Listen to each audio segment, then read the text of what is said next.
Nesse vídeo a gente vai falar sobre um dos temas mais importantes quando a gente está tratando de geopolítica mundial, que é a Guerra Fria. Bom, gente, então nessa aula a gente vai ver o conceito de Guerra Fria, vamos falar sobre como tudo começou, vou mostrar algumas das características desse período e também como tudo terminou, ok? Então vamos começar falando sobre o conceito, a ideia do que representa a Guerra Fria.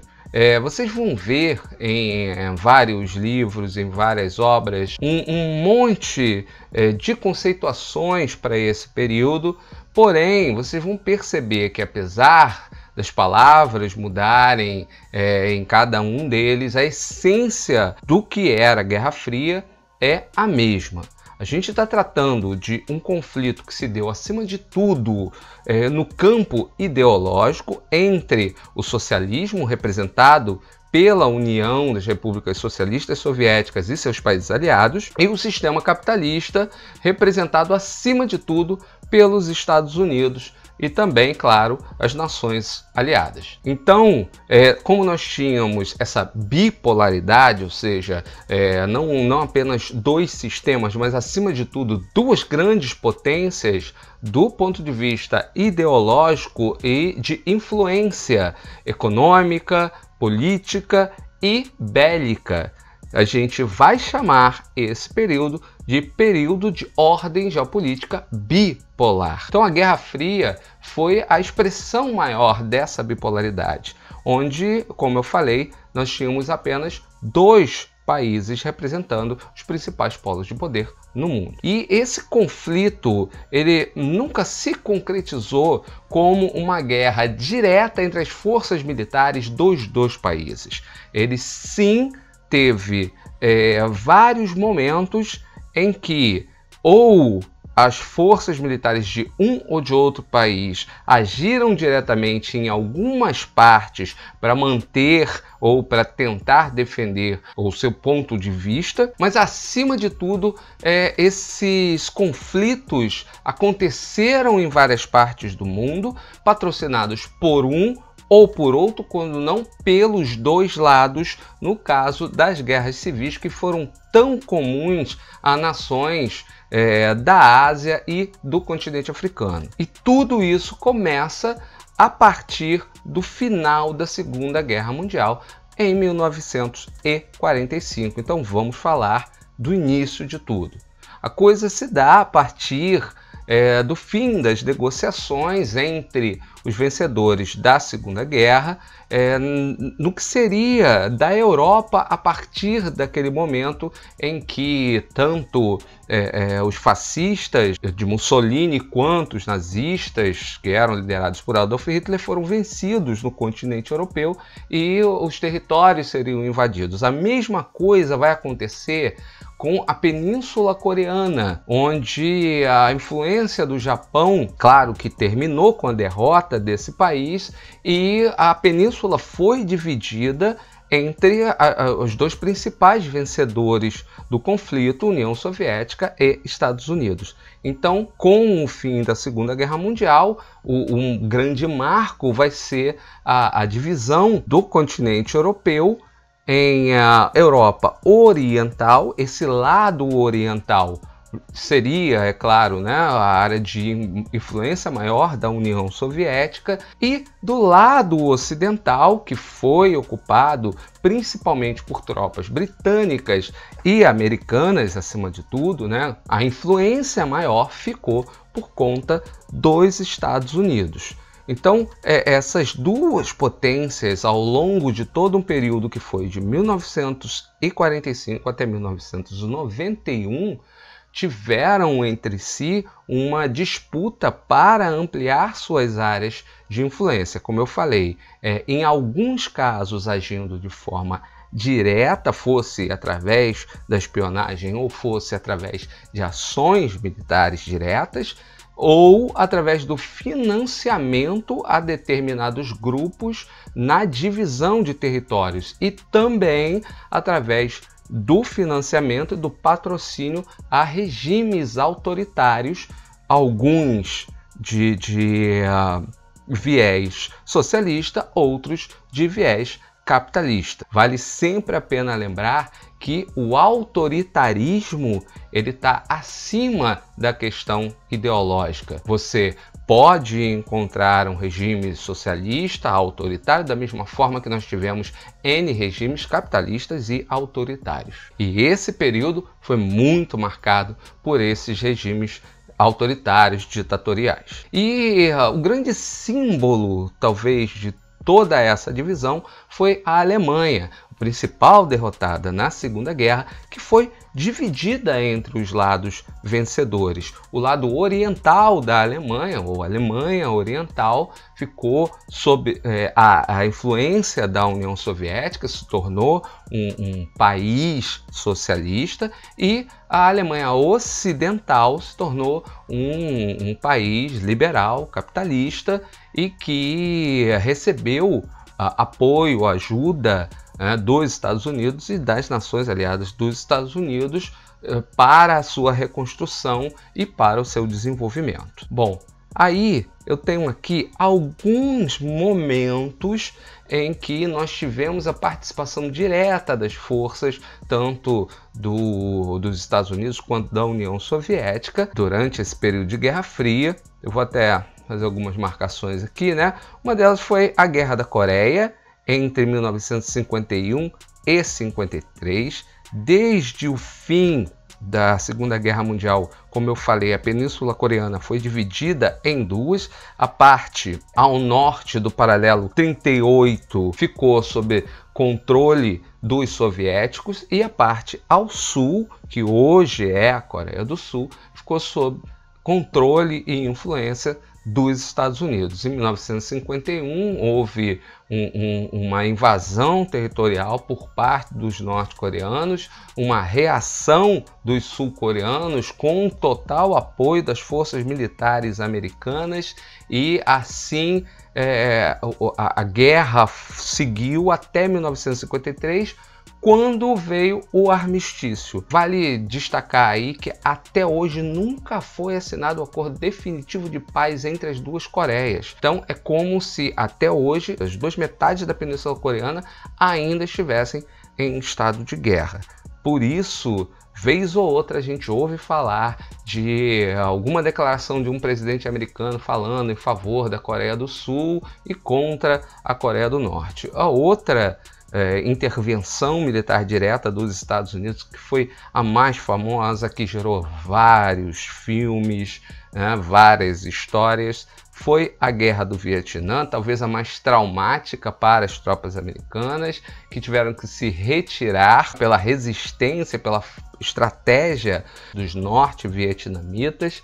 E essa aqui foi uma derrota histórica dos Estados Unidos. Já entre os soviéticos, a gente teve a invasão ao Afeganistão, que aconteceu em 1979, e a retirada só aconteceu em 89, em meio ao processo de abertura que levou ao fim, a dissolução da União Soviética.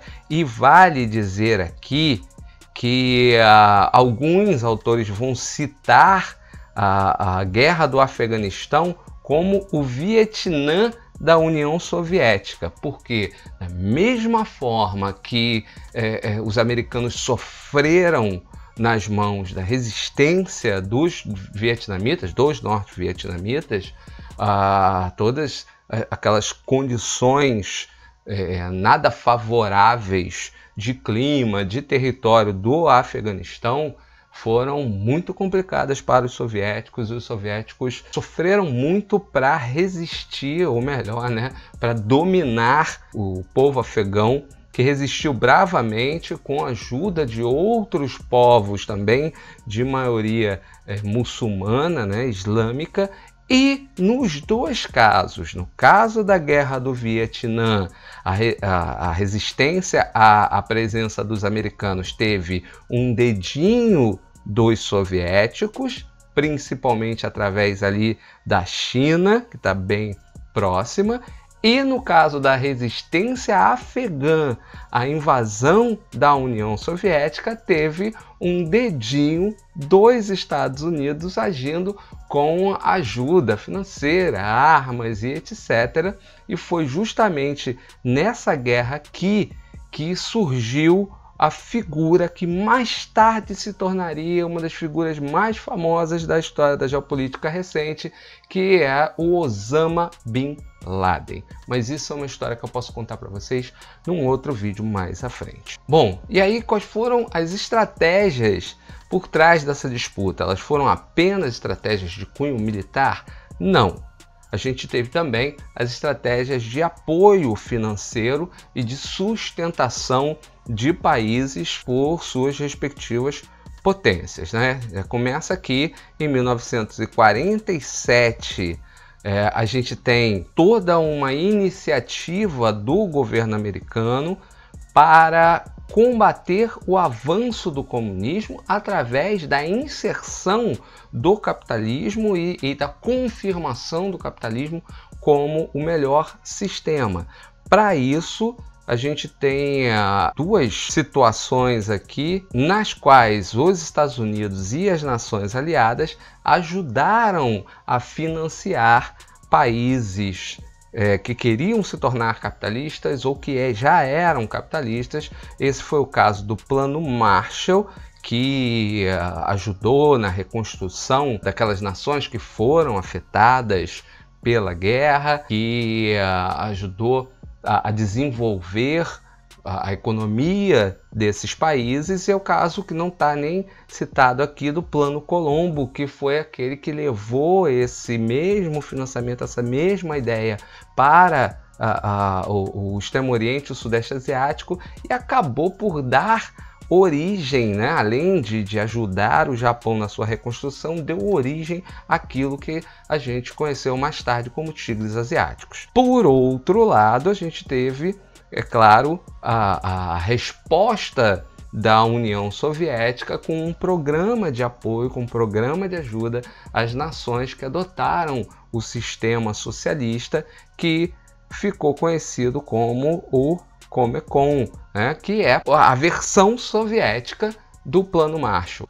E aqui a gente vai ver as áreas de influência tanto do Plano Marshall Colombo quanto da Comecon. No caso aqui, os países do leste europeu, aqui a gente tem, né, o Vietnã, e na América Central a gente tem a ilha de Cuba, que entrou na área de cooperação, de ajuda da União Soviética. E aqui as áreas atendidas pelos planos Marshall e Colombo. Percebam que o capital investido na Grã-Bretanha foi enorme, né? Além de outros países do continente europeu, como é o caso da França, como é o caso da Itália, a Alemanha.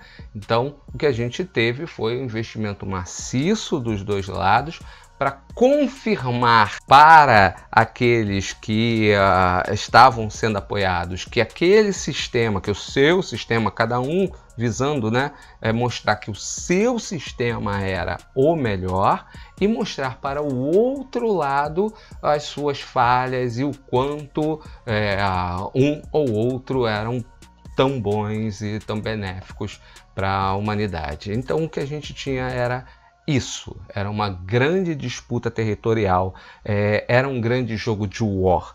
Vocês que nunca ouviram falar nesse jogo, esse jogo foi criado, desenvolvido na época, era um jogo de tabuleiro, onde o tabuleiro do jogo era o mapa mundi, e a gente tinha pecinhas que representavam as forças militares, e a gente jogava no dado lá e ia conquistando territórios. Era um jogo de tabuleiro que ficou muito famoso, muito conhecido durante esse período, que representava rigorosamente o que as duas grandes potências faziam com o mundo, jogavam um war com a gente. Bom, e aqui a gente tem os dois blocos, ou melhor, as duas alianças militares, uma para apoio aos países do Atlântico Norte, ou seja, uma colaboração, uma cooperação militar mútua entre os países da Europa Ocidental e da América do Norte, que ficou conhecida como a OTAN, que foi formada em 1949. Tá aqui os países que faziam parte dessa organização, que é a Organização do Tratado do Atlântico Norte, e a resposta socialista à OTAN foi o Pacto de Varsóvia, que foi fundado em 1955 e que tinha como Estados-membros, daqui além da União Soviética, Polônia, Alemanha Oriental, Tchecoslováquia, Hungria, Romênia, Bulgária e Albânia.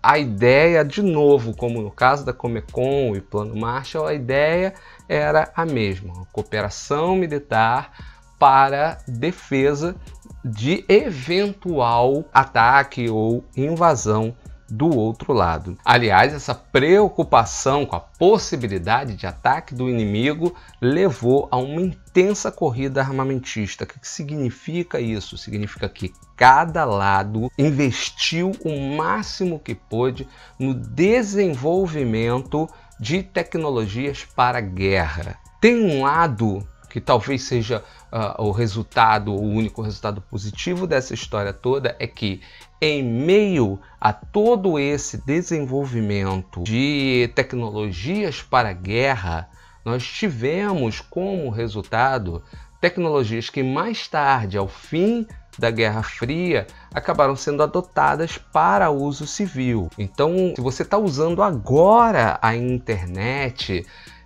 tudo isso é um pouco o resultado das pesquisas que foram feitas ao longo do período da Guerra Fria para dar vantagem a um lado ou outro nessa que ficou conhecida como a corrida armamentista. O principal medo de todo mundo nesse período era pelo fato dos dois lados virem desenvolvendo tecnologias relacionadas à construção de armas nucleares. E a possibilidade do lançamento de armas nucleares de um país contra o outro e os seus aliados acabou gerando uma espécie de paz. Mas que paz é essa? Na verdade, era um medo de que, se eu lançasse as minhas bombas em direção ao meu inimigo, eu teria a resposta imediata dele, e isso poderia gerar a destruição dos dois lados por completo e, consequentemente, a contaminação nuclear de quase todo o planeta. Um outro ponto dessa corrida armamentista e do desenvolvimento tecnológico que veio atrelado a ela foi a corrida espacial. Essa foi uma disputa, primeiro, para ver quem chegava antes a dominar o espaço, porém, a ideia inicial era a seguinte: pela enorme distância entre União Soviética e Estados Unidos, não existia nenhum míssil que pudesse ser lançado de um território e atingir outro. A única forma disso acontecer seria através de mísseis intercontinentais que pudessem sair da atmosfera, circular por parte da órbita e depois descer no território do inimigo. E a partir daí é que começam a se desenvolver esses foguetes, e através do desenvolvimento dos foguetes é que vem a ideia: bom, se a gente está pensando em lançar bombas, por que não levar pessoas ao espaço? E por que não chegar à Lua? E por que não dominar a Lua? E por que não colonizar a Lua? E assim por diante. Quer dizer, essas ideias foram se desenvolvendo, e eu acho que tinha até um pouco de orgulho e vaidade em meio a isso, sem dúvida alguma, que fez com que os dois lados gastassem recursos, investissem ou gastassem recursos que poderiam ter resolvido vários problemas pelo mundo afora para levar o homem ao espaço. O primeiro homem a ir ao espaço foi um soviético, quem saiu na frente, aliás, desde o início, lançando o primeiro satélite, o Sputnik, depois o primeiro ser vivo, a cadela Laika, e mais tarde o primeiro homem, o cosmonauta soviético, Yuri Gagarin, foi a União Soviética. Então quem saiu na frente foi a União Soviética.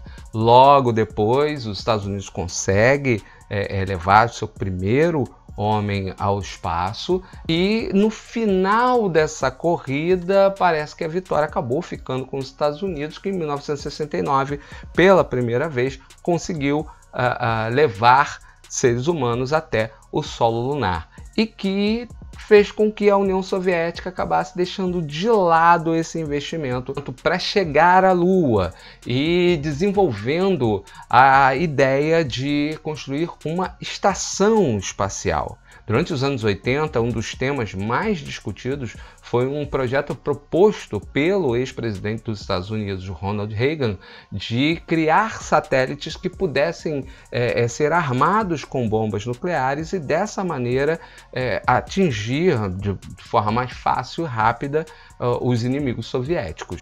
Num projeto que ficou conhecido como Guerra nas Estrelas, exatamente por causa do sucesso da saga Star Wars naquela época. Bom, e aí como termina esse período, como termina a Guerra Fria?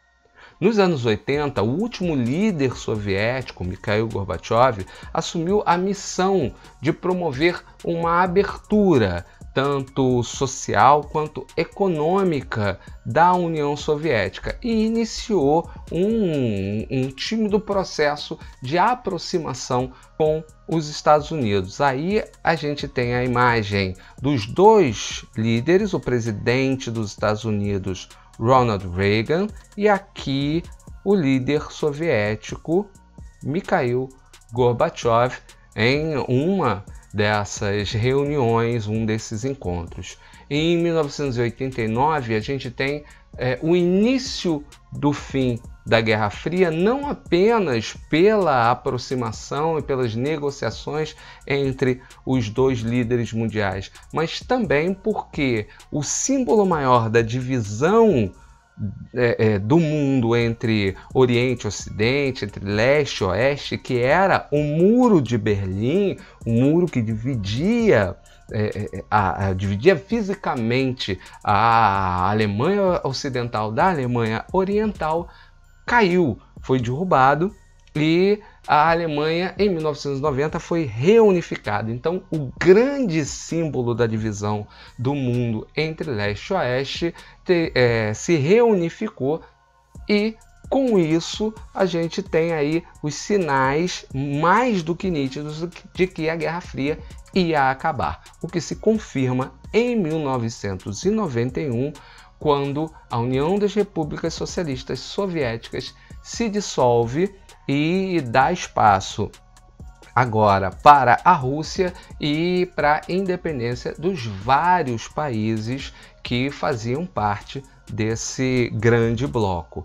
Além disso, a partir de 1991, a gente também tem um processo de divisão de várias nações que faziam parte do bloco socialista e que saíram, simplesmente deixaram o sistema socialista e foram se adaptando, ou melhor, foram transitando para o capitalismo. Bom, e agora, como sempre, para fechar, você que é meu aluno pode pegar o caderno e vamos a alguns exercícios, a uma breve revisão daquilo que a gente acabou de analisar aqui. Então, vamos às nossas questões. A primeira: em que momentos da Guerra Fria houve o envolvimento direto das forças militares das duas grandes potências? Isso está lá, direitinho, volta um pouquinho o vídeo, você vai ver, está lá bem claro, bem definidinho, e vai ser fácil responder a essa pergunta. Aliás, a todas elas. Número 2, que país se torna o símbolo maior da divisão entre o Ocidente e o Oriente durante a Guerra Fria? Lembrando que o Ocidente era o lado capitalista e o Oriente o lado socialista. 3, como teve início a bipolaridade do período entre 1945 e 1991, lembrando que a própria Guerra Fria representava essa bipolaridade. Bipolaridade porque existiam só dois grandes polos de poder, Estados Unidos e União Soviética. Número 4, quais os objetivos dos planos de cooperação, Plano Marshall e Comecon, realizados pelas duas grandes potências do período. Número 5, que significa paz armada. Volta lá um pedacinho, eu expliquei direitinho por que se usa esse termo, ou se usou esse termo paz armada. Número 6, como a corrida armamentista levou ao surgimento da corrida espacial. Existe uma relação entre esses dois processos de investimento em tecnologia, né? Então, de um, que é a corrida armamentista, surgiu a corrida espacial. Eu quero saber como que isso aconteceu. E para fechar, por último, o que foi o Pacto de Varsóvia. Então, esse foi um resumão, né? Foi um apanhado rápido sobre a Guerra Fria. Para o próximo vídeo, a gente vai continuar falando de questões de ordem geopolítica. Então, fica atento, fica ligado e assista aos vídeos anteriores e conheça um pouco mais aqui o nosso canal. Dê o seu like, faça a sua inscrição e, como eu falei, acompanhe os nossos vídeos. Um beijo, um abraço para todos e todas e até o próximo vídeo.